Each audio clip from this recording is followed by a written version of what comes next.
আমাদের জাতির সামনে একটা বড় ধরনের সংকট দীর্ঘদিন ধরে আমরা একই ফেস করছি বলে এই ক্ষমতা হস্তান্তর প্রক্রিয়াটা সব সময় কিন্তু জটিল হচ্ছে।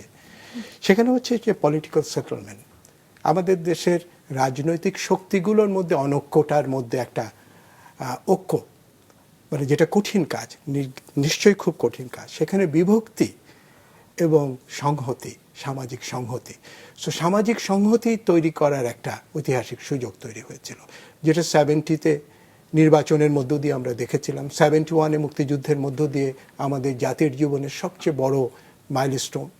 আমরা 90-তেও এটা দেখেছিলাম। বিভক্তিটা তৈরি করেছে 75-ও।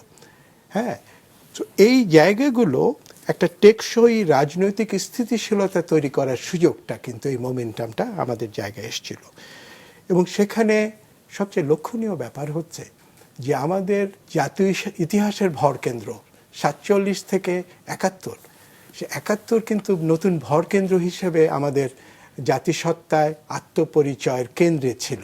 সেখানে 71-কে নিয়ে ডিল করা তত্ত্বাবধায়ক সরকার, আমি মনে করি গবেষকদের জন্য একটা বড় উপাদান হবে যে এটা কিভাবে ডিল করার সুযোগ ছিল, কিভাবে ডিল করা হলো, এবং সঠিক হলো কি সঠিক হলো না, তার মধ্য দিয়ে কিন্তু আমাদের ভবিষ্যৎ ইতিহাসটা হবে। আপনি নিজেও সমাজতত্ত্বের ছাত্র, আমি জানি। মার্কসের একটা কথা আমি স্মরণ করিয়ে দিতে চাই, ইতিহাস সবসময় যে সামনের দিকে এগোয় তা না, ইতিহাস পেছর দিকে আগায়।